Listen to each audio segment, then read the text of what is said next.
good afternoon, wherever you are in the country.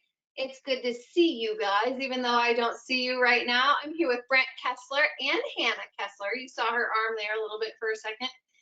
And we are going to be presenting on their company, the Money Multiplier. If any of you came to the 2021 RAL National Convention a couple weekends ago, Brent was one of our title speakers and spoke on the main stage and did an incredible job. You guys, his energy, that's what I was just talking about 2 seconds ago with him, is infectious. It's amazing. This concept is extremely hard for me to wrap my head around, but he knows it like the back of his hand, luckily, because I'm not presenting on it today. So if you have questions throughout the presentation, Hannah, who I just talked about in a second, is going to be in that questions box. She's going to be able to answer questions throughout the presentation, and so you don't have to wait till the end with this one like we normally do. So you guys can ask away as they come up, because like I said, this is an intricate topic and you're probably gonna have questions the second you see something, so feel free to ask. If there's anything that I can help with, I'll also be in that questions box. So technical issues, things like that, I'll try and help too. But otherwise, Brent, thank you so much for being here with us, and I will let you take things away. All right, awesome, Molly. Thank you so much. I greatly appreciate it. And what a great live event a couple of weeks ago out in Phoenix. You guys did such a great job, Molly. I appreciate all your hospitality, everybody that attended. It was by far just one of my favorite events that I've done. And prior to COVID, I was speaking about 55 to 70 live events a year, and now they're kind of starting to come back again. I'm leaving tomorrow to go to Philadelphia, and then next week to LA, California, and then to the Cincinnati, Ohio RIA. So the live events are starting to come back. That's exciting, but I'm excited to be here with you guys on the Zoom webinar tonight. We're going to go for about 90 minutes. And, if you did see me live out at the RAL event in Phoenix, yes, it is going to be some of a repeat. But however, it always helps to watch this more than once, because as Molly said, she's watched it a couple times and she picks up something new each and every time. And that's the feedback that I get all of the time. So as I go through this, as Molly said, you may have some questions, and I'm going to have Hannah, who is my assistant, and my daughter, she'll be in the chat box answering questions, and then we'll take a couple questions at the end as well. So if you do have questions, though, chances are I already know what they're going to be, because I've done this quite a bit, so I'll probably answer most of those before we get to the end. However, I want to make sure we do get your questions answered, so please, please, please write your questions down. Don't just try to think about them and keep them in your head. Either throw them in the chat box or write them down to make sure we get them answered. I always say a short pencil is way better than a long memory. So anyway, we'll get going. And again, I am Brent Kesler. The name of our company is the Money Multiplier. I'm located down here in Port Orange, Florida, about an hour east of Daytona Beach, or about an hour east of Orlando. I bump up next to Daytona Beach. And I have my contact information there on the screen. I have my, the best number for texting, my email, Brent@themoneymultiplier.com, and our website is www.themoneymultiplier.com. So who am I? Well, I'm actually a chiropractor. Of course, I no longer practice chiropractic anymore. I haven't been in active practice since 2008. I own 5 clinics in the Kansas City area. I sold my last one in 2017. And I've been teaching this concept that I'm going to share with you tonight. It'll be 10 years in March is how long I've been teaching it. So again, I just became really passionate about it. It really changed my financial life. And I just, it was like, so man, this is what God was calling me to do, right? Is to teach this concept, because it is definitely a financial game changer. So as I go through this evening, I'm going to challenge the way that you think about money. That's what our topic is going to be about, is money, right? Our company is the Money Multiplier. So that's what the topic is about money. So I'm going to challenge a lot of the things that you've been taught and you've heard about money. So I want you to keep an open mind as I go through this. I'm not here to sell you anything. I'm not going to ask you to buy anything. And so hopefully at the end, if this is something you're like, man, I would really like to do that in my life. If you do if you do decide to do it, hopefully you'll do it with me. Not that you have to, but hopefully you will, right? So I'm not going to ask you to buy anything. I'm not going to sell you anything. I'm going to teach and educate you on this process. And if you like what you hear, we'll talk more later. So anyway, as a chiropractor, I first heard about this concept that I'm going to share with you back in 2006. All right. So around 15 years ago, I was at a chiropractic convention and I heard somebody talk about this concept, this banking concept. And I heard them speak and I listened and I was like, man, that looks really, really good. However, it just looks a little too good to be true. Have you guys ever seen something like that where you watch something, it looks good, but it looks too good to be true? Well, that was me as I was sitting in that room. So after I went through and I listened to everything, I'm like, man, it looks good, but I don't know about that. So I left. I went back to my chiropractic office, and actually I kind of forgot about the information that I heard. Well, I went back to another conference about 2 years later, almost a year and a half to 2 years later, and there was about 10 or 12 of my colleagues that were at this new conference with me that were at the previous conference. Now, the only difference between them and me is they took action and they implemented the information that they heard. And they were just going on and on. They were coming up to me and saying, Brent, isn't that banking concept the most powerful thing ever to build wealth, to pay off your debt, to keep control of your money, all without working any harder, without taking any additional risk, all by simply adding one step in your financial life? And they were going on and on about how this was working in their life. And I thought to myself, there's no way that 10 or 12 of my closest colleagues could be lying to me. Yes, maybe one or two, but not 10 or 12. So I went home, and it was in February of 2008. And I told my wife, I said, honey, I said, there's got to be something to this. There's no way that all these guys are lying to me. And so it was at that time in February of 2008, I decided to implement this concept that I'm going to share with you today. And back at that time, February 2008, I was actually $984,711 in debt. That's what I owed the third-party creditors, because I had to add up what my debt was, so I had to know what it is. And you're probably thinking, you know, a guy from Kansas, okay, because at the time I was in Kansas City, owned chiropractic clinics in Kansas. You're probably thinking, well, how does a guy from Kansas get to be almost $1 million in debt, right? I know if you live in California, that buys you a real small house, but in Kansas, it buys you a lot. Well, here's how I had that debt. I had my student loans from chiropractic college. I had my chiropractic clinic. I had the house that I lived in.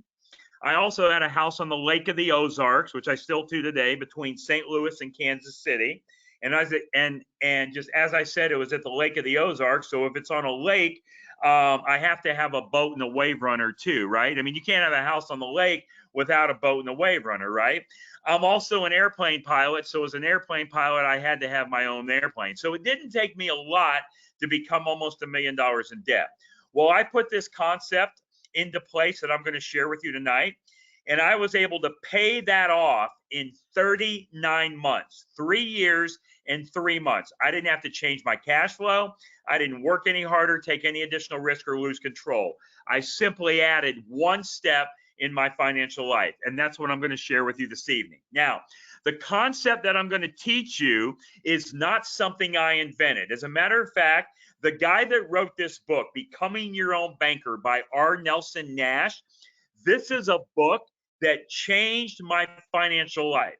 You have to get this book. You have to add this book to your wealth building library. I'm not here to sell you a book, although you can go to our website and order the book. You can go to Amazon, right? But this book, Becoming Your Own Banker, written by a guy named R. Nelson Nash. Now, R. Nelson Nash, we lost him about 2.5 years ago. We lost him in March of 2019 at age 87. This man changed my life. This book changed my life. You have to add this book to your wealth building library. And if you're like me and you have a little ADD going on and you don't like to read, well, you can also get it with 2 hours of audio as well. So again, it's a book you definitely want to get. Now, just to be anyway, before I get into that, there's also another book that I wrote over a year and a half ago. I think it was April or May of 2020 that it came out, and it's called Mapping Out the Millionaire Mystery. And I wrote this book with a client of mine, a longtime client of mine, and he's now a colleague. His name is Chris Naugle.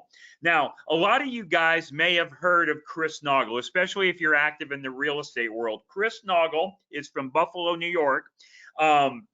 He's had a couple shows on TV, one on House Hunters, another one on HGTV called Risky Builders.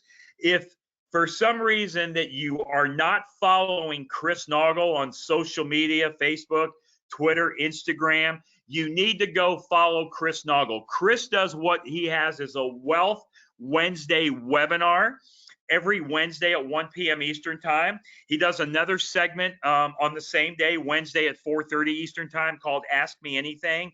You need to go watch some of those that are in the archives if you can't visit them live. You need to Google his name, put his name in YouTube, put my name in Google or YouTube, and you will see all the different material, the case studies, the plan designs, the testimonials, the success stories. So again, Chris is somebody you definitely want to follow. So just so we're totally clear of what we're going to be talking about here tonight for the next hour or so.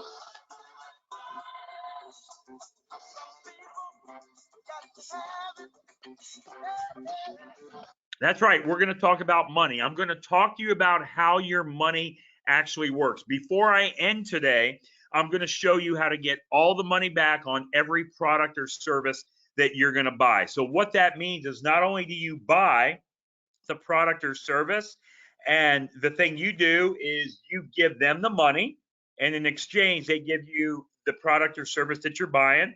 It could be a piano, a big screen TV, a chandelier, a table, a computer, a car, or a house. You give them the money, and they give you the product or service, right? And then everybody walks away home happy. They get the money, you get that product or service that you just bought. But I'm going to show you not only how you buy that product and service and get it, but I'm going to show you how to get all the money back. Would that be pretty cool if I can show you how to get all the money back for everything you're buying? And I'm going to show you that today in an example of a car. And when you see it in a car, you're going to know and realize how you can do it with anything. Now, I don't have a full schedule of time this evening, so a couple things I have to skip. So I'm hoping everybody has a pencil and a piece of paper, and I want you to write down the backward bicycle YouTube video. I'm not going to play it. It's about a 7.5-minute video, but it's called the backward bicycle. And I'm going to show you just a couple minutes of it, or a couple seconds of it. People say it's just like riding a bike. So anyway, that's how it starts, the backward bicycle video. The reason I usually like you to see that is because it changes your thinking. It changes your paradigm.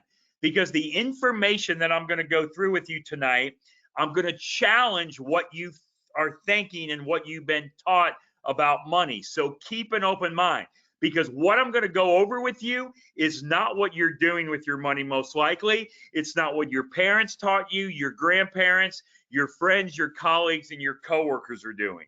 So keep an open mind as I go through this. Now, let me back up one step here. And I showed you this book, Mapping Out the Millionaire Mystery. All you have to do is send me an email, Brent, B-R-E-N-T, at themoneymultiplier.com, and I will send you this ebook. Just all you do, send me an email, and I'll email you the ebook. If you really want a hard copy, send me an email and just pay for postage, which is like $2.80, and we'll send you a hard copy. But you don't need a hard copy. It's the same thing in the ebook. So again, Brent at themoneymultiplier.com, and I'm happy to send you that book. Okay, so let's move on. Now, anyway, so there's a guy, and his name is Will Rogers. And here's what Will Rogers says. He says, the problem in America isn't so much what people don't know. It's what people think they know that just ain't so. So a lot of the things you've been taught about money may not actually be the truth. So keep an open mind, as I said, as I go through this, because we're going to talk about how your money flows. And as I said, we're going to talk about the method to get all of the money back that you're spending, and you're going to keep control of that money. There's no money being leaked out to other people. But in order to do that, at least for the next hour or so, we all have to agree of what the definition of money is. So if I ask you to tell me the definition of money, you would give me a lot of different answers, all right? But all money is a means of exchange, is it not? That's what it is. That's the definition that we're going to use for the next hour or so. Because all we do with money is exchange it for products and services. In other words, we exchange money for food, food for money. Car for money, money for car, house for money, money for house. That's all we do is exchange it. So that is our definition of money, a means of exchange. We're going to talk about the mysteries of money, the machine.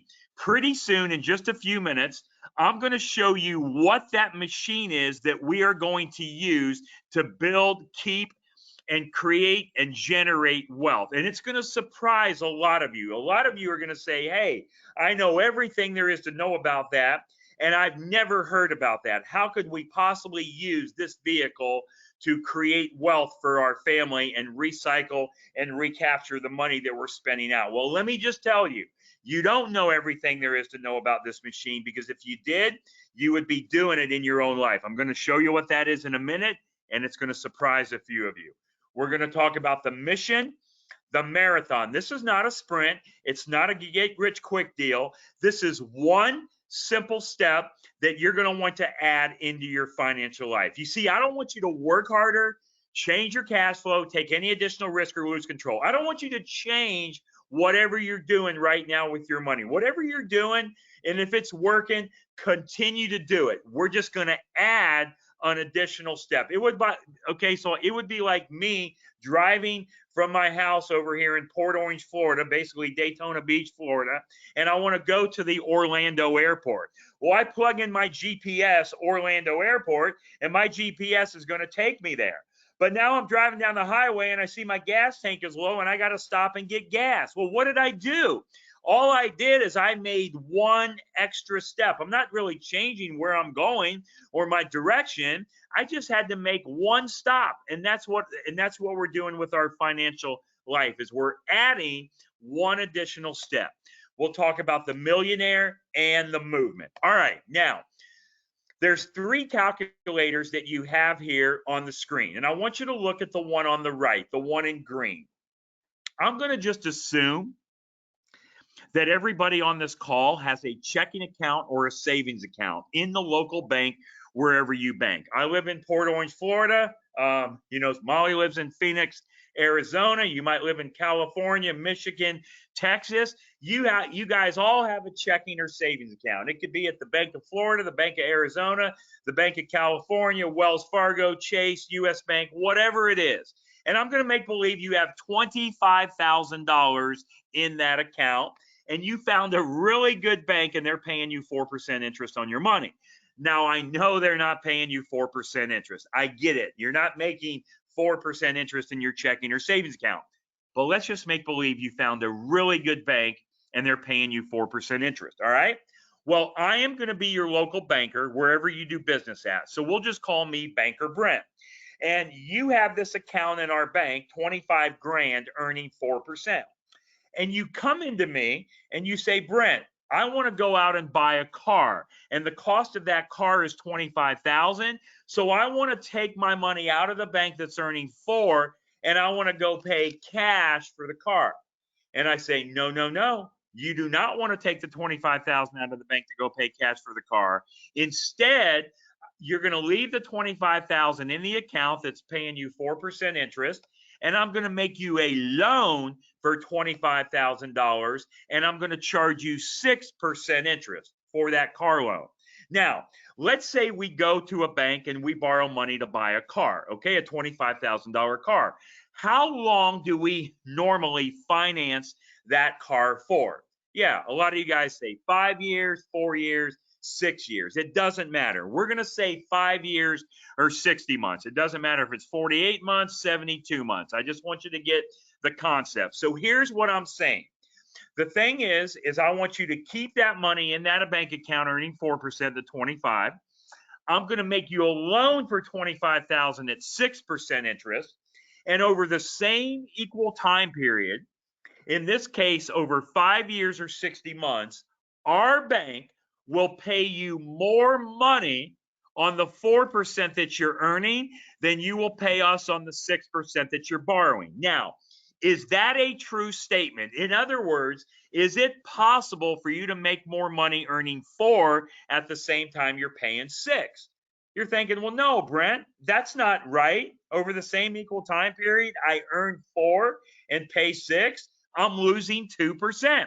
That's what my simple mind thought too, right? If I earn 4 and pay 6, I'm losing 2. Well, the banker told you the truth, and let's walk through that. A $25,000 car loan at 6% for 5 years. That means your monthly payment is $483.32 a month times the 60 months. That means over the course of 5 years, you're going to pay just under $29,000 for that car. You're going to pay $25,000 in principal and $4,000 in interest. Are you with me? Now, that same money over on the right-hand calculator, your checking or savings account in the bank, that $25,000 earning 4% over the same equal time period, 5 years or 60 months, you actually have $30,525. Now, here's my question. Is that number on the right, that number 30,525, is that a larger number than 28,999? Or do you guys do math differently than I do in Florida? That's right. It's a bigger number. Well, how can that be? How can you have more money earning 4 at the same time you're paying 6 over the same equal time period, right? Well, here's how. Because the car payment is going down. The car balance, it's going down. You're paying it down. It's going down on a decreasing balance. The money that you have in your checking or savings account earning 4 is increasing. So one goes up and the other one goes down. But that's not the way our minds are programmed to think. We think if we borrow at 6 and earn 4, we're losing 2. We have to start learning how money works. Now, all I wanted to do with this exercise is I wanted to prove to you that you can make money all day long earning 4 and paying 6. Now, guess what? It actually works the same way if you earn 10% and pay 20. That's right. You would just have to punch it into a financial calculator. You punch in these same numbers, but just punch in on the right, instead of 4%, put in 10.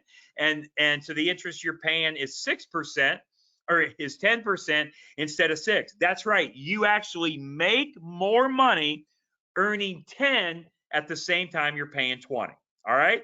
But for this exercise, I want to use the 4 and the 6. So I wanted to prove to you that you can make money all day long earning 4 and paying 6. Now, why is that important? There is a method to my madness here, and let's go into that. Remember, I said I was going to tell you about the machine that we're going to use to keep, build, generate wealth, right? And I said it's going to surprise a lot of you. Well, here it's coming. Are you ready for it? The machine that we're going to use to build wealth is a whole life insurance policy in a mutual company that pays dividends. Now, I wish you guys could all see your faces right now, because you guys are sitting there like, what? A whole life insurance policy? Why on earth, Brent, would I ever want to use a whole life insurance policy to build wealth? I know everything there is to know about whole life insurance, and I would never want to do that. Well, no, you don't know, because if you knew it, you would be doing this. But why do you think we would want to use a whole life insurance policy to build wealth? Well, here's why. Because this is what the wealthy do. This is what the rich do. As a matter of fact, the number one purchasers of whole life insurance in the world are conventional banks. Conventional banks own more in whole life insurance than all of their land and their buildings combined. As a matter of fact, conventional banks have quadrupled the amount of whole life insurance they've purchased since 2013. That's right. They've increased it, quadrupled, by 400%. Now, why do you think conventional banks are buying so much whole life insurance? Is it because they're stupid, or they know something the rest of us don't know? That's right. They know something the rest of us don't know. So all we're going to do here, ladies and gentlemen, boys and girls, is we are going to mimic and imitate what the wealthy are doing. Now, look, this concept that I'm going over with you, I didn't create it. The guy that wrote this book, Nelson Nash, didn't create it. No, it's been around for over 200 years. The Rockefellers, the Rothschilds, the Morgans, the Stanleys, the Barclays. It's how Walt Disney built Disneyland. It's how Ray Kroc funded McDonald's. So this isn't something new. It's not something on trial. It's not something being tested. It's been around for over 200 years. We're not going to reinvent the wheel. We're just going to do what the wealthy do. Now, I told you that banks are the #1 purchasers of whole life insurance in the world. And how can you check that out to make sure I'm telling you the truth? Go and Google something called BOLI, B-O-L-I. It stands for bank-owned life insurance. You will see the hundreds of pages that come up on how much whole life insurance conventional banks actually own. So we're just going to do what they do. Now, let's go back to those calculators. Why is the 4% and the 6% important? Remember, I said I wanted to show you how you can make money all day long earning 4 at the same time you're paying 6. Well, here's why. Because inside of your policy, your guaranteed growth rate is 4%. That's not me telling you. It is inside of your policy contract. Now, that is assuming the insurance company does not even pay a dividend. When the insurance companies pay dividends, it's a higher growth rate than that. However, the dividends are not guaranteed. See, I can't guarantee you the insurance company will pay a dividend this year, next year, or 10 years from now. But every insurance company that I write business with has been paying dividends for over 120 consecutive years without fail. So do you think there's a pretty good chance they'll still pay a dividend? Yeah, but even if they don't, you're guaranteed to have a 4% growth in the policy. Now, do you think that growth is taxable or tax-free growth? That's right, tax-free growth. What is our largest eroder of wealth? Taxes. So why is the 6% important? The 6% is important because that is the highest interest rate the insurance company will charge you to take a policy loan. And I don't have any insurance company that charges more than 5. So in real life, the numbers that I'm illustrating here on the material that I'm giving you tonight, it actually performs better than what I'm showing you on the screen. So can we make money all day long earning 4 and paying 6? Absolutely. And the product that we're going to use is that whole life policy in a mutual company that pays dividends. Now, I want you to hear this. This is not any whole life insurance policy. It's a specifically designed, specially engineered, high cash value policy that you're able to start borrowing from immediately. And my definition of immediately is within 30 days. So it's not just any policy that you can go down and buy from your brother-in-law that sells life insurance, right? We all have a brother-in-law that sells life insurance. No, this is a specifically designed, specially engineered whole life policy, not an index, not a term, not a universal, not a variable, a whole life policy in a mutual insurance company that pays dividends. Specifically designed and specially engineered for high immediate cash value. My definition of immediate is within 30 days. All right, now we proved that we can make money all day earning 4 while paying 6. Now, we talked about the definition of money. Money is a means of exchange. Food is money, money is food. Car is money, money is car. House is money, money is house. All right, who believes in compound interest? Most all of you raise your hands. You believe in compound interest. You've been taught compound interest is a great thing, right? That's what we've been taught. Well, let's talk about compound interest for a minute. You see, the only way compound interest works is if your money or your product sits still. In other words, I have a $20 bill in my hand here. If I want this $20 bill to earn compound interest, guess what I got to do with it? I take it down to the bank, I put it in the bank, and it's got to sit still The motion stops. It has to sit still in order to compound. See, if I go back to the bank in a week, a month, a day to get that $20 bill out, it's no longer compounding. So the money has to sit still, right? Well, motion is a natural law of God. Everything is in motion. My lips are moving, my eyes are twitching, my hands are moving, right? I ate, like earlier today, I ate some food. The food's in motion through my body. The cars are driving, the airplanes are flying, the birds are out, right? How many of you went to the grocery store this past week and went to the fresh produce section and purchased produce that you do not intend on eating? None of you, because you wouldn't have bought it. Because if you're not going to eat the fresh produce, it's going to rot and spoil. So you can't let it sit, right? How many of you want to eat fish out of a stagnant pond? None of you, right? So motion, it's all about keeping everything in motion. Compounding stops the motion. Now, we've all been told compound interest is a great thing, yes? But I want you to name me one business in the world. Name me one business. You pick any business you want. Name me one business in the world that actually uses compound interest. You guys give me a lot of answers, but here's the common one I get all the time. Banks. You say, well, Brent, banks use compound interest. Well, let's think about that. Do banks really use compound interest? No, they pay you compound interest and they charge you compound interest, but they don't use it themselves. And here's what I mean by that. If I took this $20 bill, I highlighted it in yellow, I put my initials on it, and I take it down to the bank teller at the local bank. Does the bank teller take my $20 bill? Do they take it to the back room and there's a little box back there that says Brent Kesler, and that's where they put my $20? No, they don't do that, right? As a matter of fact, if I go back in a week and I want to get this same $20 bill out of the bank, are they going to give me the same $20 bill? No. If I go back in an hour, a day, 15 minutes, do they give me the same $20 bill back? No, they don't. Why don't they give it back to me? Because they're keeping it in motion. They are not letting it sit. So banks don't use compound interest, do they? How much money does a grocery store make if groceries are sitting on the shelf compounding, if nobody's buying them? Zero. How much money does a car dealer make if cars aren't moving off the lot, nobody's buying cars? How much money does a hotel make if nobody's checking in or checking out? How much does an airline make if nobody's flying? How much do you make in the real estate world if you don't have properties moving, buying properties, selling properties, people paying rent?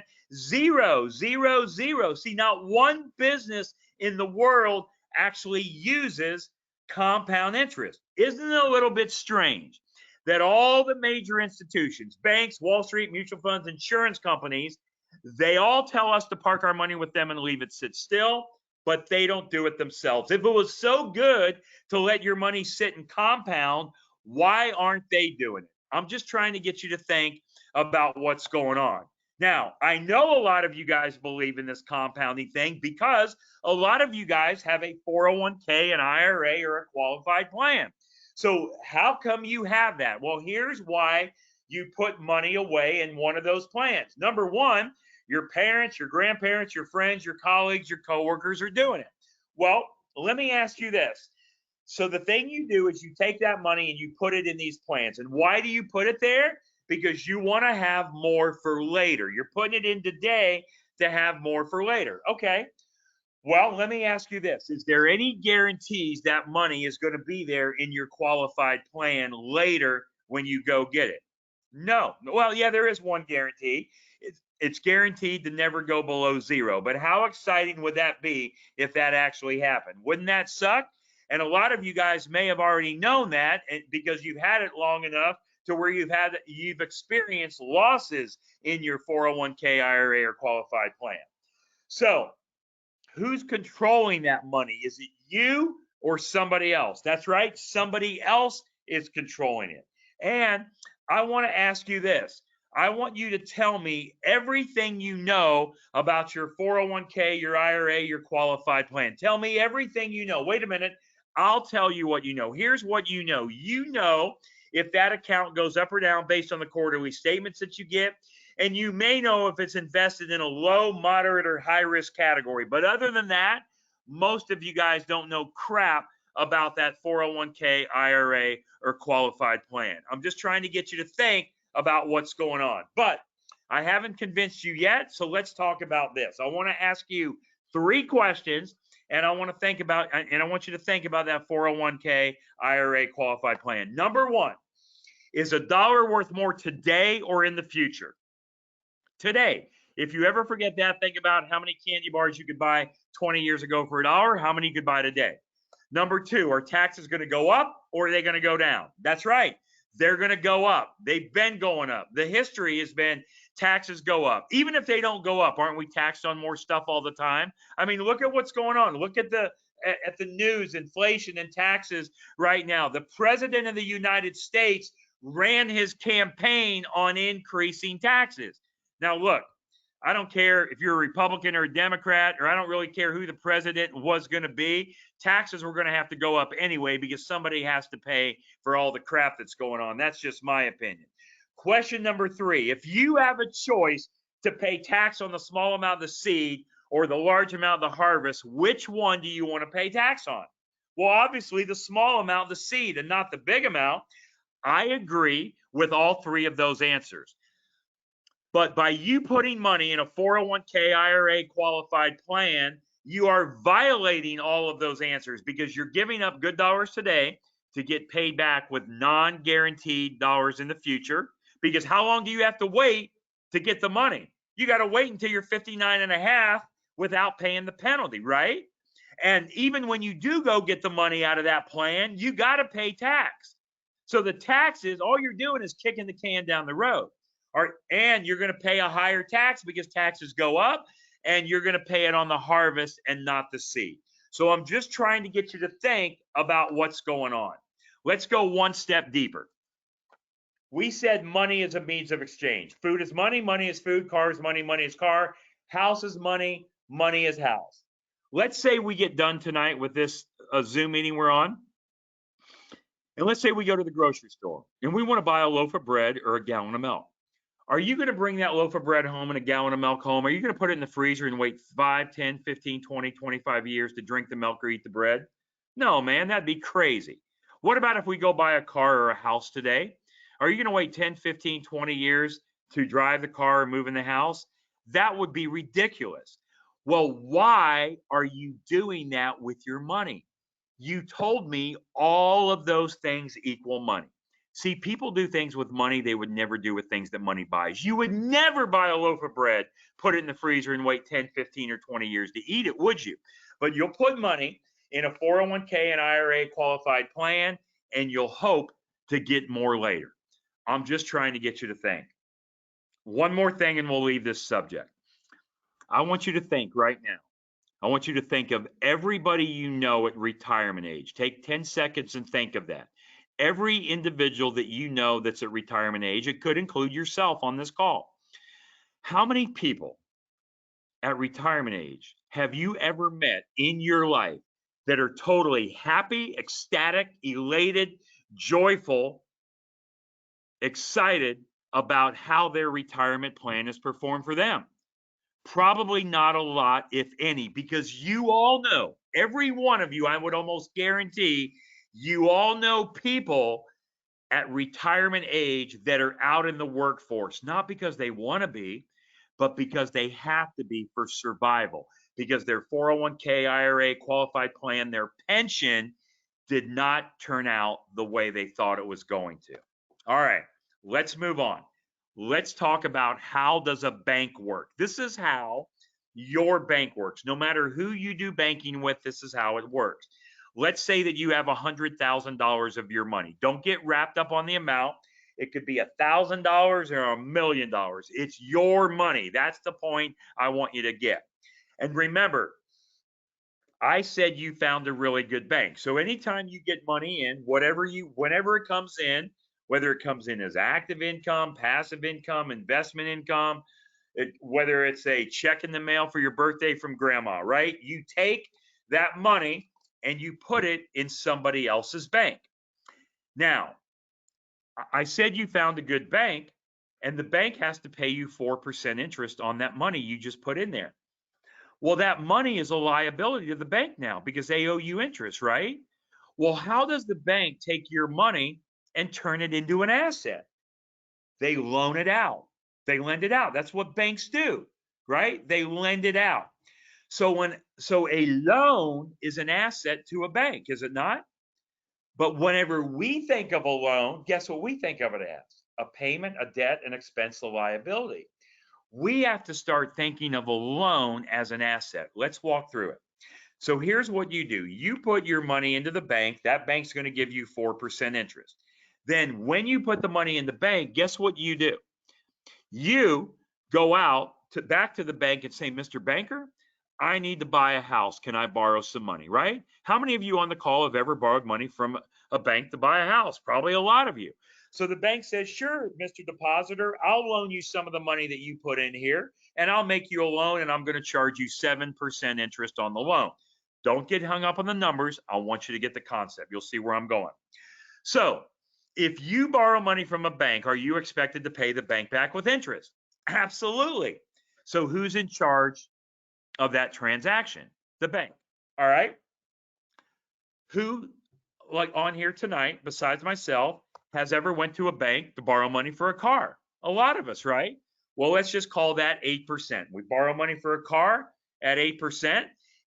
If we borrow money from a bank to buy a car, are we expected to pay them back with interest? Absolutely. If you don't, they'll come and pick it up, won't they? So who's in control of that transaction? The bank. A lot of you guys are in real estate. Have you ever done a house remodel, put a new granite countertop, a patio, a porch, a kitchen, a deck? You borrow money for a home remodel. Maybe it's a home equity line of credit, a business line of credit. We'll call that 9%. If you borrow money from the bank, do you have to pay them back with interest? Absolutely. So can you see a pattern here, ladies and gentlemen, boys and girls? The money is moving in, moving out, moving in, moving out, moving in, moving out. That's why that $20 bill that I highlighted and put my initials on is not there when I go back in 15 minutes to get it, because it's in motion. Finally, let's do a debt consolidation loan at 12%, pay off all the credit cards. Well, if you borrow money, you got to put it back in the banking system. So look at all of these transactions. Who's in control of all of these? Who's in control? The bank is in control. How much risk did the bank take to do all of this? Not a lot, because whose money did they use? They used your money. Now let's do a little math. Let's see how well you did and how well the bank did. So remember, I said you found a really good bank and the bank's going to pay you 4% interest on your money. Well, they pay you 4%. They loan the money to you or someone that wants to buy a house at 7. So the bank made 7 and you made 4. How much more did the bank make than you? Well, 7 minus 4 is 3. Now the car, the bank made 8, you made 4. 8 minus 4, they made 4% more than you. The home remodel, 9 minus 4 is 5. The debt consolidation, 12 minus 4 is 8. So look at this. The bank made 20% and you made 4. The bank made 20 and you made 4. How much more did the bank make than you? Well, you guys say, well, Brent, 20% minus 4, it's 16. The bank made 16% more than me. Yeah, you're close.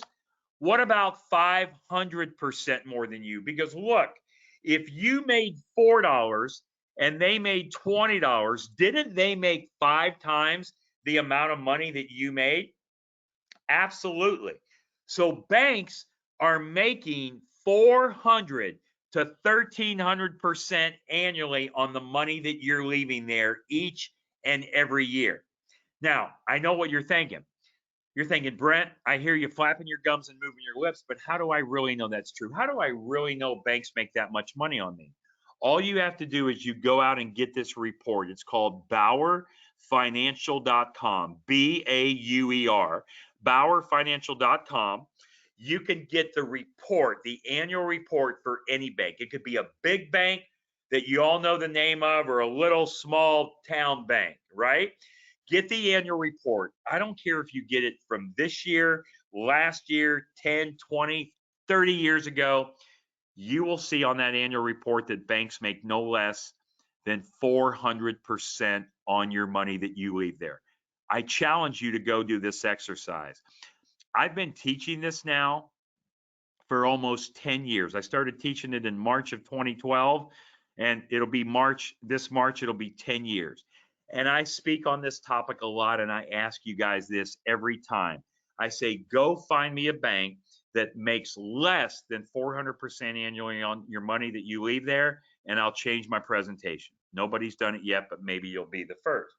Now, as I said earlier, how much risk did the bank take to do all of this? Not really a lot, because whose money did they use? They used your money. Now, I will agree that interest rate offsets risk. So the higher risk factor that you are as a borrower, the higher your interest rate you will be charged.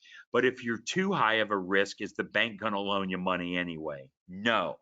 So all I want to do, ladies and gentlemen, boys and girls, is I want you to become the banker in your own life, and you're in control of all of this instead of the outside sources. Because look, you guys are doing all of this in your life anyway.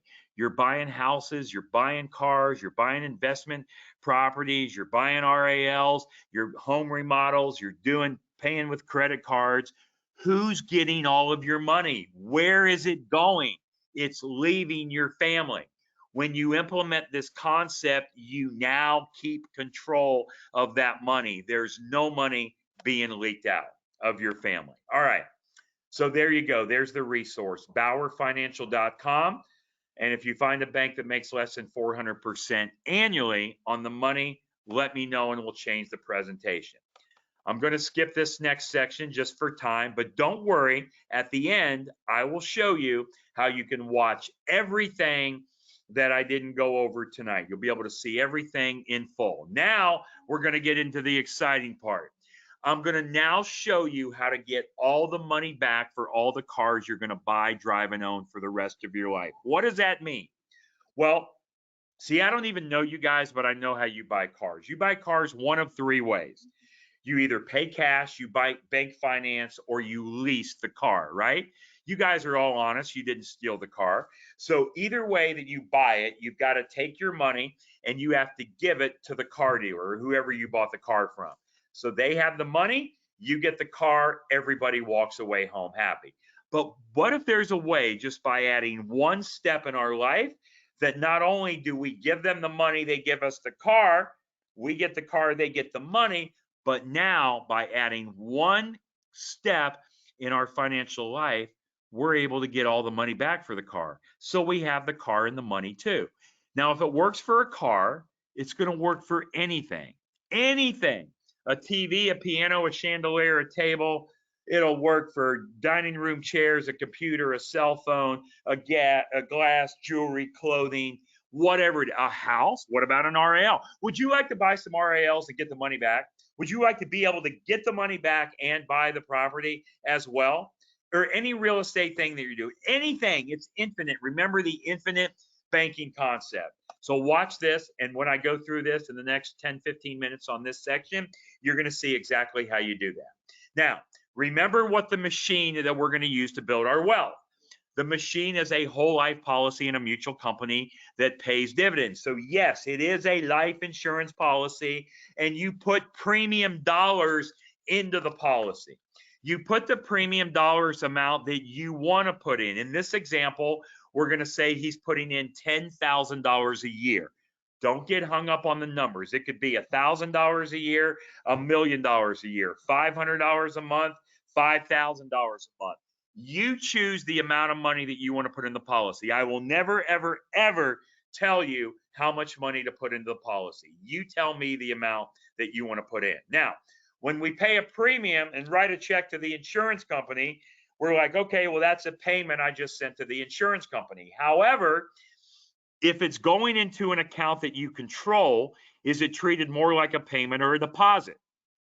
Like a deposit, yes, because if you could start using the cash value immediately, and remember what my definition of immediately is, it's within 30 days, it's treated more like a payment.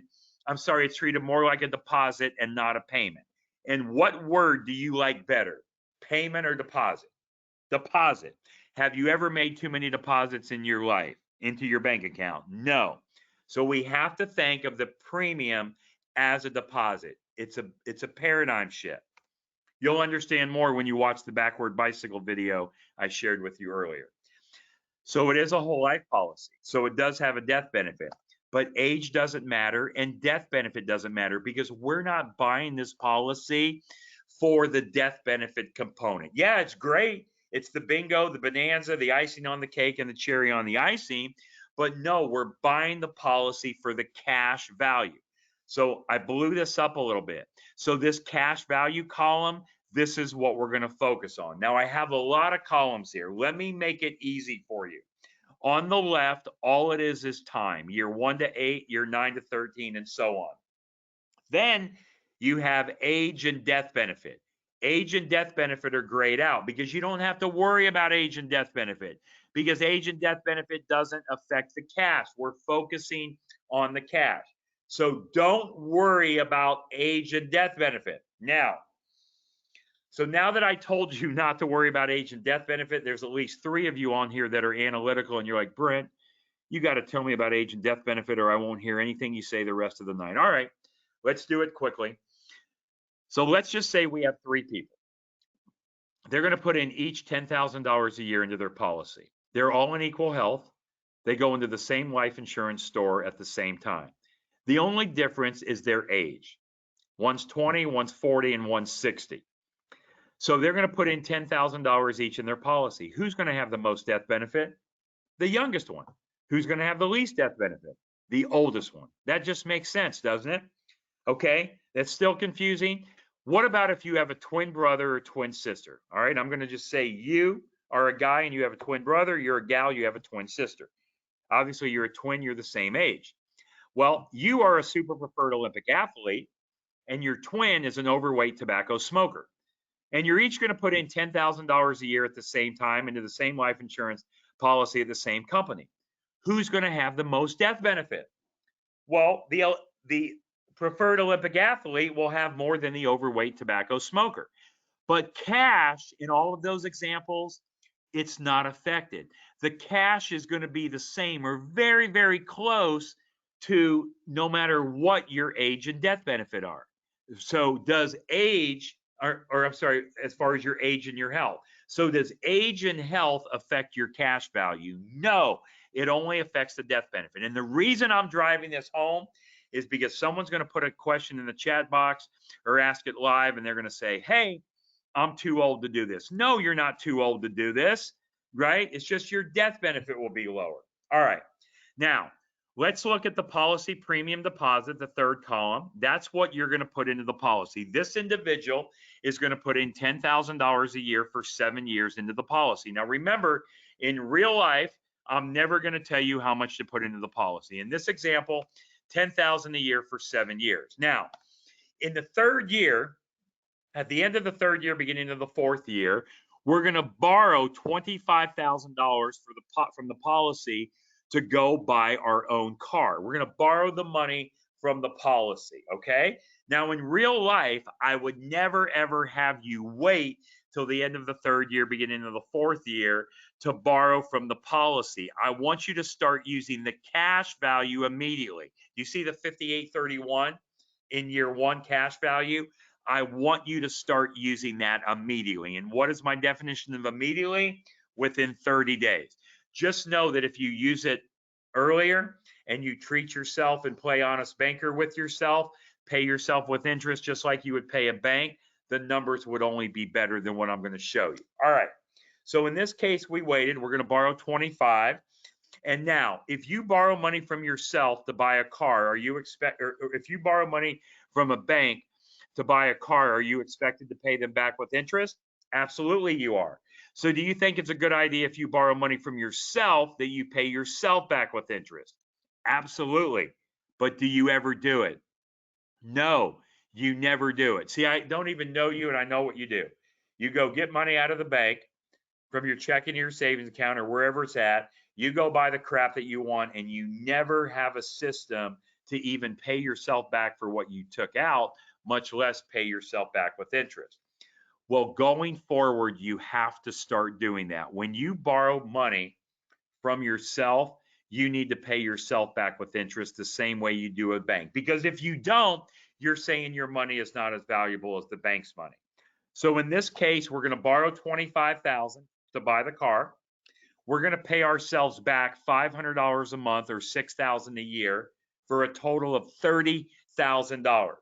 So let's see what we did in the first 8 years. We put in 10 times 7 is 70. We paid back on the loan 6 times 5 is 30. So we put in $100,000 in the first 8 years, didn't we? But we took out 25 to buy the car. So if we put in 100 and took out 25, put in 100 and took out 25, how much more did we put in than we took out? Well, 100 minus 25 is 75,000. That's our net injection. Well, how much cash do we have in year 8? Yes, 73,226. So if you take 73,226 divided into 75,000, which is your net injection, that means you just got back 96 cents, 96% of every dollar for that first car. How would you like to have 96% of every dollar for every car that you've ever bought, driven, and owned? Because let me ask you this. How much of the money, I want you to think of all the cars up to this point in your life that you've bought, driven, and owned. Because I know you guys haven't just bought one car or 2 or 3 unless you're 18, 20. No, you've been buying cars. You're going to continue to buy cars. The car that you're driving right now is not the last car you're ever going to drive, because that car is going to wear out. You're going to get another one. Out of all the cars you've bought, driven, and owned up to this point in your life, how much of the money do you have today? Zero, right? So if I do nothing else but get back 96 cents back of every dollar, has it been a pretty good day? Now, is there anything stupid, ridiculous, or idiotic that we did? No, man. We just all we did is bought a life insurance policy, and we're using it to buy the car. You're going to buy the car anyway. We've just added one step in your financial life. Now, a lot of you guys might be saying, well, Brent, how does this work with real estate? It's the same way. Just add a 0 to these numbers. Let's say you put in 100,000 into the policy instead. You bought a piece of property for 250,000, and instead of paying 6,000, you add a 0 and pay yourself 60,000. It's just adding a 0. It's going to work the same way. All the percentages work the same way. It's just on a different size of number. A couple of you guys might be saying, oh, Brent, man, I don't buy $25,000 cars. I only buy $12,000 cars. Okay, then let's say instead of putting in 10 grand, you only put in 5 grand. Instead of buying a $25,000 car, you buy a car half that amount.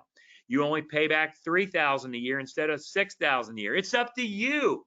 You decide what you want to do, how big or little, and what product or service. It doesn't matter what it is. All right, let's go down to year 9 to 13. You ready? Year 9 to 13. We're now going to go buy another car in year 9 because that first one wore out, or maybe you're married and your spouse has been tired of walking for the last 5 years and you're going to buy them a car now. So now, where is that $25,000 going to come from to buy the second car? Well, it's going to come from the $73,000 in cash value. So in this case, I'm no longer putting premium into the policy. I'm just going to use the policy to buy the car. That's it. I want to isolate the car load. So look at year 9 to 13. We take out 25, we put back 30. We take out 25, put back 30. So how much more did we put in than we took out in year 9 to 13? Well, if I took out 25 and put back 30, $5,000 is my net injection. That's right. Look at year 13. How much cash do we have? 95. So our cash grew from 73 to 95. That is a $22,000 growth with a $5,000 net injection. How do you like buying cars my way? Is there anything stupid, ridiculous, or idiotic that we're doing here? No, man. All we did is we added one step in our financial life, and we just bought a stupid ass life insurance policy, and we're using it to buy the cars. Now, a couple of you guys are thinking, Brent, why did you just use the word ass? That wasn't very nice. Because see, I can see you guys, and there's a couple of you that are sleeping. Another one is burping a baby. Somebody is washing dishes, and the other one is petting the dog. and you're not paying attention. But as soon as I said the word ass, your face came right back to the screen. So I don't know what it is, but now you're back with me, and thank you for being back. All right, now watch this. Let's see what we did here in the last 13 years. Now, how fast has 13 years gone in your life? Well, I can tell you I'm 54, and it seems like just yesterday I was 41. So it goes by pretty quick. And I understand the older you get, the quicker it goes. But let's see what we did in the last 13 years. Well, in year 1 to 8, we put in 10 times 7 is 70. 6 times 5 is 30, so that's 100. In year 9 to 13, we put in 6 times 5 is 30, so 130. So we put in 130, but we took out to buy 2 cars. 25 and 25 is 50. So we put in 130, took out 50. Put in 130, took out 50. Well, how much more did we put in than we took out? Well, 130 minus 50 is 80. So our true net injection is $80,000. That's right. Well, how much cash do we have in the policy in year 13? It's okay. Go ahead and say it. 95. Wait a minute, Brent. Are you saying that I put in 130, I took out 50, so my net injection is 80, and here I am in the 13th year and I have 95,000 in cash? That's right. And if that's true, how much should it cost you to buy, drive, and own those cars? Well, if your net injection is 80 and you have 95, you actually made 15,000.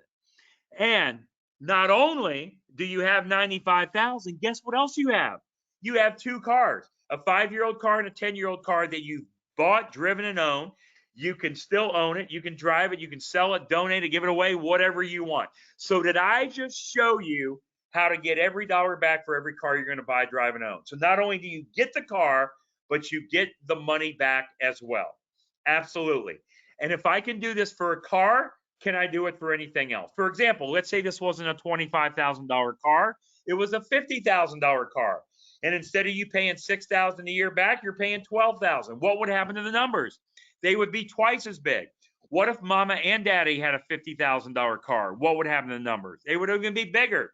If I can do this for a car, can I do it for a boat, a bicycle, an airplane ticket, a piano, a TV, a chandelier, a dining room table, jewelry, watches, clothes, computers? What about a house? What about an RAL? Could you buy the RAL, get all the money back? Absolutely you could. What about taxes? Could you pay taxes and get all your money back? Absolutely. What about charitable giving? Could you give to charity and get all the money back that you give? Yes, you could. Oh, wait a minute, Brent. That ain't right. God does not want me to get my charitable giving back. When I give to charity, I'm not supposed to get that back. Well, let me just tell you this. If God did not want you to get your charitable giving back, he would not have me sitting here teaching you how to get it back, and he would not have you on the call listening how to do it. Do you know any poor people that are adding wings to any churches? Me neither. See, ladies and gentlemen, it doesn't matter what it is. We're turning every liability into an asset, every depreciating asset into an appreciating asset. Have you ever heard of a guy named Robert Kiyosaki? Well, Robert Kiyosaki wrote a book called Second Chance. This is exactly what Robert Kiyosaki talked about in that book. But you read it and you didn't know what it meant. What about Tony Robbins? He wrote a book called Master of the Money Game. In chapter 5.4, this is exactly what Tony Robbins wrote about. But you never saw it when you read it. You skipped right through it. You see, as I said earlier, ladies and gentlemen, boys and girls, this is not a concept that's brand new. It's been trial tested. It's been around for over 200 years. This is what the wealthy use to build their wealth. Now, there's 3 rules. Rule number 1, pay yourself first. Pay yourself first. So what does that mean? Pay yourself first. Well, when you put money, right, anytime you get money, see, I don't even, so anyway, all you guys have heard that term, pay yourself first, but I don't know you, but I know what you do. Every time you get money in, no matter how it comes in, investment income, passive income, active income, you take the money, you go down and put it in the conventional bank, and you pay everybody else first. You pay the car people, the house people, student loan, food, travel, entertainment, Bobby's soccer practice, Susie's piano lessons, and you hope there's money left over for you. You got to start paying yourself first, then pay other people. Rule number 2, pay yourself with interest. Treat your money the same way you treat a bank's money, because if you don't, you're saying your money is not as valuable as the bank's money. Rule number 3, recycle, recapture all of the money. See, what we're doing now is we're keeping control of that money. There's no money being leaked out to other people. We are totally in control. All right. 3 rules: pay yourself first, pay yourself with interest, recycle, recapture the money. If this works for a car, what else does it work for? It's infinite. Anything. It doesn't matter what it is, any product or service. There's the other 2 resources I gave you. I have given you now 4 books that you want to add to your wealth building library. Here's the third and fourth one is the book by Robert Kiyosaki, Second Chance, and Tony Robbins, Money, Master the Game. And go to chapter 5.4 in that book. I don't remember where it's at in the Kiyosaki one. All right. Now, last major topic I'm going to go over with you, and it's going to take about 20 minutes or so, and I'm going to be done. This is called a money multiplier map. We create you your own map for all of our clients. Now, you're probably thinking, well, Brent, this is pretty cool. How do I do this, and how much you charge to do this? All right, good question. I'm going to answer that before you ask. You are never going to write me a check for a dime, or our company, the Money Multiplier, a check for a dime. See, hopefully, if you like what I'm showing you, you are going to implement this in your life. And in order to implement it in your life, you're going to start one of these whole life policies in a mutual company that's specifically designed, specially engineered for high immediate cash value. And who are you going to get that policy from? Well, you can go get it from someone else that might know the concept, but who do you know that knows the concept? See, this is all I do. I eat, live, and breathe this stuff every day. I'm 100% infinite banking. I do nothing else whatsoever. So hopefully, if you do this, you're going to do it with me. But are you ever going to pay me a dime to create these maps for you, to do the policy tools, to start your policy? No. See, I get paid one way only. I get paid the same way your car insurance guy or gal gets paid. So if you go to John Smith, the Allstate man, to buy car insurance, the check that you write is not to Allstate. The check you write is not to John Smith. You write the check to Allstate, and Allstate pays John Smith a commission. So I get paid a commission on the policy you start. Now, the reason you want to use me and not your brother-in-law that sells life insurance is because your brother-in-law doesn't understand this. And even if you go to him tomorrow morning and you say, man, I heard Brent speak on the Money Multiplier Method, the infinite banking concept. I saw about this book, Nelson Nash. And they say, oh, yeah, I know all about that. I can do that for you. Well, my first question would be, why haven't they done that already? That would be my first question. And then if they really know what to do or how to do it, ask them 3 questions. Ask them to show you and prove to you how you can make money all day long by paying a higher interest rate than what you're earning. They don't know. Ask them to show you how you're going to get all the money back on all the cars you're going to buy, drive, and own. So not only do you have the car, but you got the money. They're not going to know that. Ask them how to show you the money multiplier map and create that for you. They're not going to know.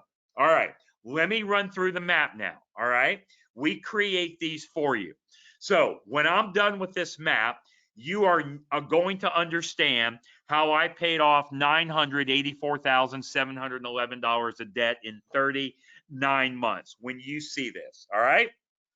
I'm not going to use my example because it'll take too long, but I'm going to use another real life example. On the left is years, year 1 to year 2. You have months, month 1 to 12, 13 to 24. The next column over is policy premium deposit. In this example, he's going to put in $25,000 a year into the policy. The last example was $10,000. If $25,000 is too low for you, then take off a 0. Put in $2,500 a year. If it's too small, add a 0. $250,000 a year. You decide the amount that you want to do and put into your policy. Now, all right, so this individual, he showed up at our door and he had these 12 third-party debts at the top of your screen. And if you add all those debts up, it comes up to just under $470,000. but I like to underpromise and overdeliver.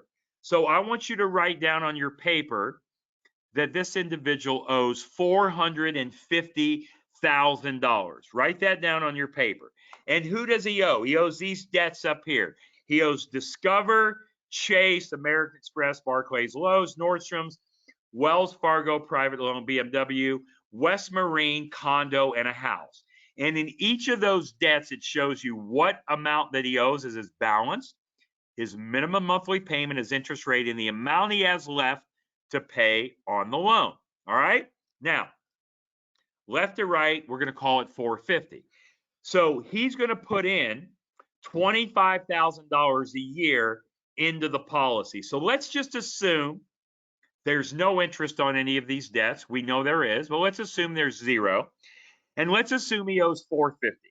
How long would it take you to pay off $450,000 of debt if you're putting in 25 grand a year? Well, that would be 18 years. 25 times 18 is 450. So on your piece of paper, I want you to write that he owes 450. He's putting in 25,000 a year, and it should take him 18 years to do it. Well, let's walk through it and see how well he does. In the very first month of the first year, he puts in 25,000. He immediately, how soon is immediately? Within 30 days, he borrows 14,300.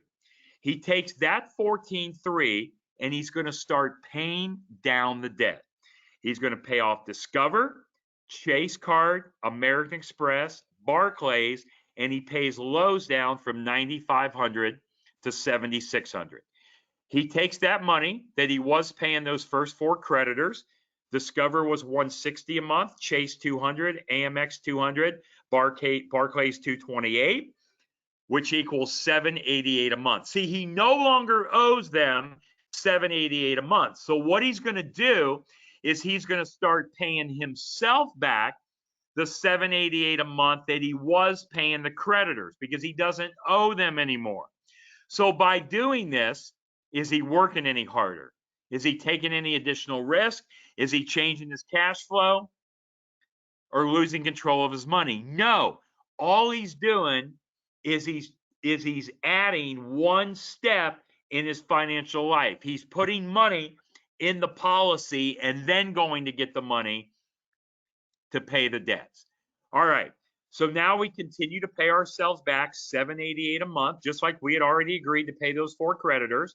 And we get to the end of the first year, beginning of year 2, month 13. We now put in another $25,000 into our policy. How much can we borrow? A higher number than the first year. So we take that 14,800 plus the money that we've been putting back into our miscellaneous account, which is really just our own checking account, or back into our policies. $788 a month for 12 months is $9,400. We take the $9,400 plus the $14,800. We now have $24,300 to use to go do what? Pay off more debt. So now we pay off Lowe's, we pay off Nordstrom's, we pay off Wells Fargo, and we pay the BMW down from 17,000 to 15,000. So now we take the money that we were paying those three creditors, Lowe's, Nordstrom's, and Wells Fargo, which is $287 a month, plus $276, plus $271. We add that to the $788 we were paying ourselves back, and now we're paying ourselves $1,622 a month. Again, are we working any harder, changing our cash flow, taking any additional risk, or losing control? Nope. We're just living life. Sun goes up, sun goes down. We're just cruising along. All we've done is added one step in our financial life. All right. Now, a lot of you might be thinking, well, I don't have any debt, Brent, so this wouldn't work for me. Well, that's okay. Use it to buy your investment properties. Use it to pay your taxes. Use it for your charitable giving. Use it to put gas in your car, pay for your electricity. See, even though you don't maybe have, quote, third-party debt, you have to pay. You're paying taxes. You put gas in your car, food in your belly. You're paying whatever it is. This is not just about third-party debt. It's about recycling and recapturing all of the money that's been leaving your family. You're not only now getting the product or service or the thing or the it or the what or the zig or the zag or the gadget that you're buying, but now you're getting the money back too. All right, let's continue on. Now look at month 19. If you notice on the private loan, he only had 7 months left on it. Well, it paid off during the normal course of the loan. So it paid off. He no longer owes it anymore. So he said, hey, I'm used to paying the $922 a month anyway on the private loan. So I'm going to add the $922 to the $1622 a month I was paying myself back. And I'm going to make it $2544. That's your choice. You don't have to do that. But if you want to play honest banker, then do it, right? I mean, if you don't, it's okay. No harm, no foul, because the debt is paid off. So just all I'm saying is treat your money the same way you treat your bank's money. And if you don't pay your bank back, then you may not want to pay this back, right? But I'm sure you guys are not paying the bank back. You're paying them back when you borrow money. So just do the same thing. That's it. All right, let's get to the end of the second year, beginning of the third year. Month number 25. Now look what happens. Now you put in 25. Well, look how much you have to borrow. Getting close to dollar for dollar, 22 and some change. You see, ladies and gentlemen, boys and girls, the numbers get better as time goes on. It gets more efficient. It's not me telling you. It is in the policy contract. Before you ever sign, pay, and accept the policy, you will see those numbers, all right? You will see those numbers in your policy. Today is better than yesterday. Tomorrow is better than today, all right? Now, he puts in 25. He has 22 to use. Well, how much did he pay back the previous 12 months in month 13 to 24? He paid back a total of 25.9. So 25.9 plus the 22.4, he now has a total of 48.3. Well, he pays off the BMW and he pays down West Marine from 47,000 to 8,000. He takes the 500 a month that he was paying the BMW and he adds it to the 25.44 a month he was previously paying himself back, and now he's paying himself $500 more because he no longer owes the BMW. So he says, I'm paying $3,044 a month. All right. 2 months later, we pay off West Marine in month 27. So now we take the $1,261 we were paying them, add it to the $3,044, and we're paying ourselves $4,305. Now again, are we working harder, changing our cash flow, taking any additional risk, or losing control? No, man. We're just adding one step. We just bought this stupid life insurance policy, and we're using it to pay the debt. See, you guys are going to pay the debt and expense anyway. You're going to do it. You're going to buy the crap anyway. We're just adding one step in your financial life. Now, watch this. If you've been sleeping, you got to wake up for this. I got to take a drink real quick because this is good. Give me 20 seconds. Just because I go silent doesn't mean I'm done. I got to take a drink because this is really good that I'm going to show you. All right.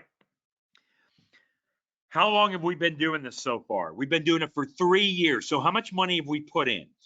25, 25, and 25. We put in $75,000. That's what we put in each year, 25 times 3. Well, how much have we taken out of the policy? What are we using? Well, in the first year, 14 and some change, second year, 14 and some change, third year, 22. So we put in 75, we're taking out, we're using 50. Put in 75, we're using 50. So my question to you is, how much money is in our policy? If we put in 75 and we're using 50, how much is in there? You guys say, well, Brent, that's easy. 75 minus 50 is 25. Well, that's what you think, but that's not right. All $75,000 is in your policy. Even though you're using 50, you never took the 75 out. So all 75 is in your policy. It's growing and compounding at that guaranteed tax-free growth rate. Because see, here's what happens, ladies and gentlemen, boys and girls. When you take a loan from the policy, you do not take your money. No, you simply put your policy up for collateral and take a loan from the general fund of the insurance company. So your money is all continuing to grow even though you're using it. There is no interruption of the compounding effect. It's uninterrupted compound interest. That is a game changer. I do not know of another vehicle on this planet that has these features and benefits that allows you to do this. And if you know of one, let me know what it is, because I've been looking now for a little over 15 years and I haven't found it. All right. Hope you're excited about that. Now watch this. Now we get to the end of the third year, beginning of the fourth year. We put in 25 in month 37. How much can we use? Yeah, a greater number, almost 26. From here on out now, every time we put dollars into the policy, we have more to use than we're putting in. So if that's the case, do you ever want to stop paying premium on your policy? Never. Never, because every time I give you a dollar, every time you give me a dollar, I give you back $1.10, $1.20, $1.50, $2. Are you ever going to stop giving me dollars? Never. All right. So in month 37, we put in the 25. We got about 26 to borrow plus a little under 42. So we got 67.9. We take the 67.9. We pay down the condo from 81 to 12. Now, I don't have enough to pay it off. And remember, I said from the get-go, I don't want you to work harder, change your cash flow, or take any additional risk. So I'm going to continue to pay ourselves back the same amount that we were previously paying at $43.05 a month. I'm not adding to it because I didn't pay off the condo. We finally pay off the condo at month 48. So now we add that condo payment, which is $11.79 to the $43.05, and now we're paying ourselves $54.84. In month 49, we put in 25. We have almost 27 to use. We take the 27 plus the 51 that we paid ourselves back the previous 12 months and have 78 and some change. We pay the house down from 181 to 102. We continue to pay ourselves back the same amount.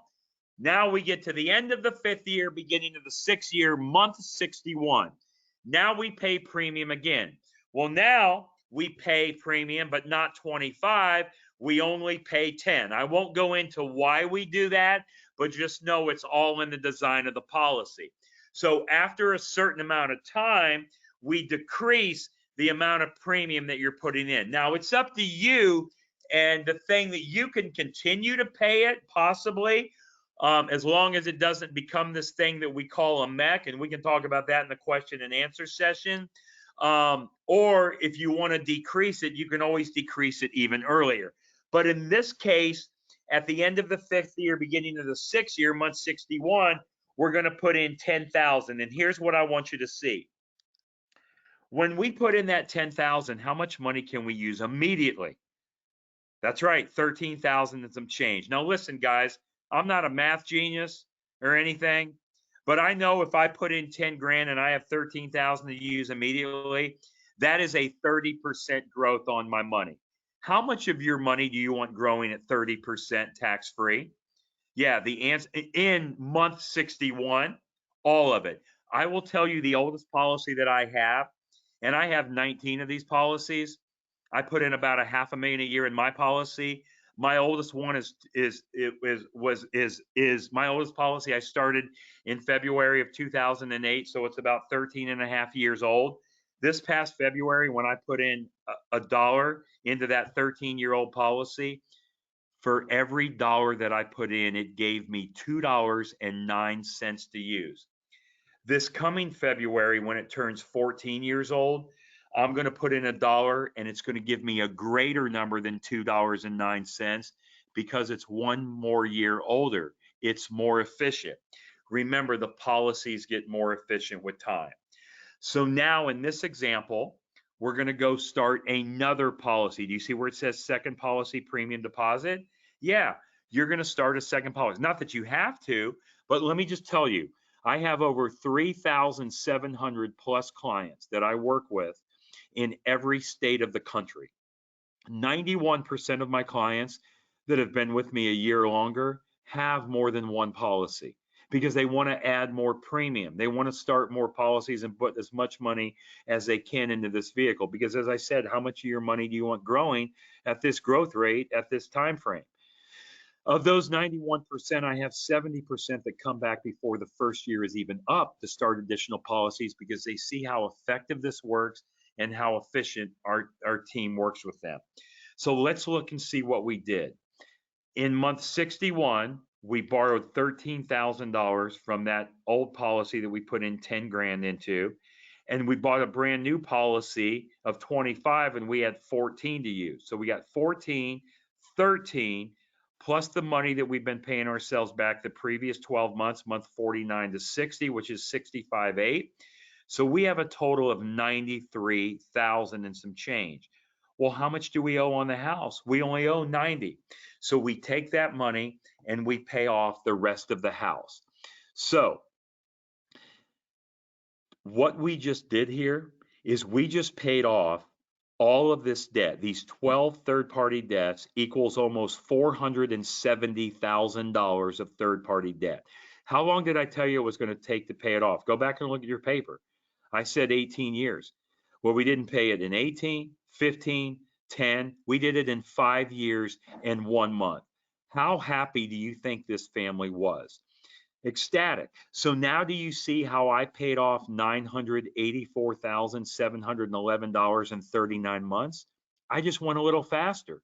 See, this person could have went faster. You could have went slower, right? Because he could have went faster. He could have started his policy with a higher premium. He could have decided to pay himself more back than just the minimum that he was paying himself. He could have went lower. He could have said no. He says, I don't want to pay as much in premium. I don't want to pay myself back. So it could have taken him longer. You see, the speed that you go at this is totally up to you. There's no risk at all in this. Nobody in your state, whatever state you live in, has ever lost money in a whole life policy in a mutual company that pays dividend. It's never happened. Go look it up. You'll find it. Go look it up. You won't find it at all. If you find it, let me know. See, the only risk factor is you and how you use the policy. And who do you know better than you? Now, let's go one step further. Let's go one step further in this. How much money did it take him to pay off the $470,000? Well, how much did he put in the first year? 25. Second year, 25, third, fourth, and fifth, 25, right? So that's 125 plus 10 is 135 plus another 25 is 160. He injected $160,000 of outside money and paid off $470,000 of third-party debt, all without working harder, changing his cash flow, taking any additional risk, or losing control, simply by adding one step in his financial life. Okay, almost done. You're probably thinking, okay, Brent, who uses this? Well, let me give you a couple people that use this. This is how the University of Michigan pays their head football coach, Jim Harbaugh. Go look at the article, November 16th, 2016. I'm about to do a live presentation in Denver, Colorado. And before I go in, I go to ESPN to look at sports scores, and this article comes up. Why do they do this? Because they get all the money back. They pay him his salary, and they recapture the money. Now, if you guys know anything about college football, it's a good thing they're getting their money back because he hasn't won the games that he's supposed to win. All right. Walt Disney. That's how Walt Disney built Disneyland.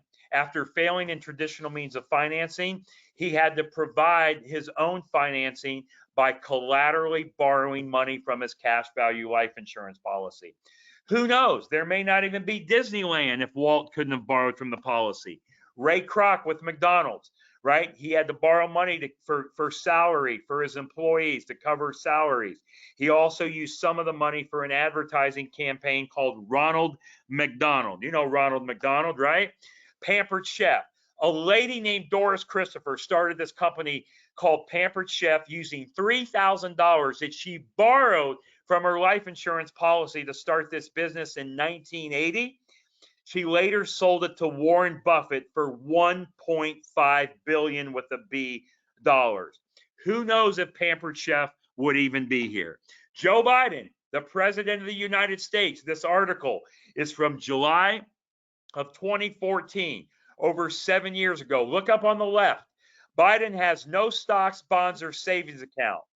Biden, he holds 6 whole life insurance policies with an insurance company that I write business for. That was 7 years ago. He had 6 policies. Who knows how many he has now? Stanford University, J.C. Penney, Foster Farms, the list goes on. Look, now that you know this, everybody should do this, in my opinion, because if you don't do this, not only are you stealing from yourself, but you're stealing from your children, your grandchildren, your spouse, and future generations to come, because you're letting money leave your family. When you practice this concept, that money stays in your family. Look, there's us and the super wealthy, right? There's us and the super wealthy. We all have access to the same financial tools, do we not? The only difference between us and the super wealthy is they use the tools differently.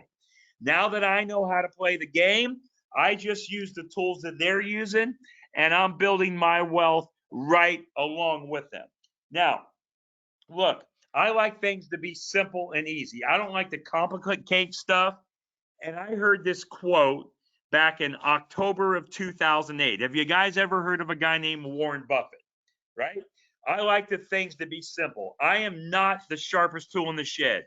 It took me 13 trimesters to pass 10 trimesters of Logan Chiropractic College. When I finally passed school, it took me an extra 2 years to become a licensed chiropractor because I kept failing part 3 of national boards. I had to take it 3 times, and they only give it to you every 6 months. So I am not the sharpest tool in the shed. I'm not the brightest candle in the cake. And sometimes people say I'm a couple donuts short of a dozen. But this is what I heard. And I think about this quote every day of my life. And this is how simple it is. Warren Buffett says, if poor people would just start doing what rich people do, they wouldn't be poor anymore. How much sense does that make? That's all we're doing, is we're going to mimic and imitate what the wealthy are doing. Look, only 1 or 2 things are going to happen to every one of us in the next 10 minutes, 10 days, 10 hours, 10 months, 10, 20, 30, 50 years. We're going to live or we're going to die. Now, I prefer to use the word graduate, but you use whatever word you want. But we're going to live or we're going to die. Now, do you think we're better off with this concept that I just shared with you if we live? Hopefully you say better. What about when we die? Because it's not an if, it's a when we're going to die, pass, or graduate. Well, are our beneficiaries going to be better off with or without this concept? Yes, with. Why? Part of the reason is because of the death benefit. How much tonight did I even talk about death benefit? How much did I even talk about life insurance? No, right? How much did I talk about the policies are exempt from judgments and liens in most states? How much did I talk about the internal growth of the policy grows tax-free? See, here's what we want to do. We want to pay tax on our money one time only, at the lowest interest rate, at the lowest rate possible. Get our money into a tax-free environment and get the government completely out of our hair. Loans never have to be repaid back. No, the loan is simply a prepayment of the death benefit. You are borrowing against the death benefit. See, it's not an if, it's a when that you die. So the insurance company can never lose, because the death benefit will always be higher than the cash value. So what happens at the time of your death, the death benefit pays off any outstanding loans, because they already gave you that money while you're living, and the rest of your money will go to your beneficiaries tax-free. All right, why are we doing this? Well, there's might be a few reasons, but here's one. I want to be a billionaire, so freaking bad. Buy all of the things I never.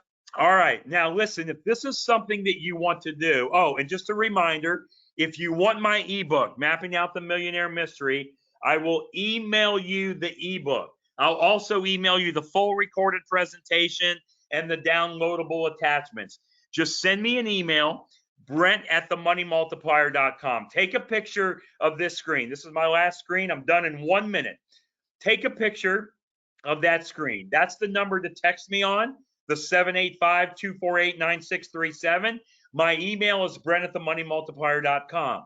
If this is something that you think you may want to do, or if you have questions of how it would work for you, you can even go on my schedule calendar right there, the Go.Once Hub, the link that you see. And what we'll do is we'll schedule a strategy call. I block these calls off for 45 minutes. If we need 5 minutes, we'll take 5 minutes. If we need an hour, we'll take a second call. All I'm going to do is answer your questions that you have. I'm not going to ask you to buy anything. Hopefully, if you want to do this, you'll buy the policy from me. You'll let me be the servicing agent. And again, all right, again, not me. You don't buy it from me. You send the money to the insurance company. I'm your servicing agent. The agent pays me a commission, okay, if you start the policy with me, like your car insurance guy gets paid a commission when you start your policy with John Smith, the Allstate man. And then finally, to view the full presentation, everything, including a couple pieces that I left out, all you do is you go to the website, www.themoneymultiplier.com. You click on the resources tab and click on presentation. So if you want to watch this again, if you came in late, if you know somebody that wasn't here that you think should hear this, please, please, please take a picture of this and send it to them and have them watch it. All right. So again, I'm here to serve you guys. So I hope to hear from you. Again, email me and I'll send you the ebook. I believe Hannah has been in the chat box answering questions. I don't know. I haven't been looking, but I believe she has. And I'll throw it back to Molly. Molly, if you want me to take any live questions, I will. If not, they can text and email me questions and I'll answer them that way. And Molly, thank you so much for your hospitality. I love working with you and your team. And I'm so grateful to be on here tonight to share with your listeners. So thank you. Thank you, Brent. And Hannah has been doing a wonderful job answering questions. It doesn't look like I have any additional questions at this time. So you guys have all his information here. I'll probably send out an email with this information in it again for you guys. So if you want to reach out to Brent, you will have that in an email tomorrow. And you also have it now if you want to take a picture before we head out. But Brent, thank you for being here. And I always love listening to you speak. And I saw somebody say this is the third time they've listened to this and they learn something new every time. So even though I know you think you're talking about the same thing, it's good for us that want to hear it again and again.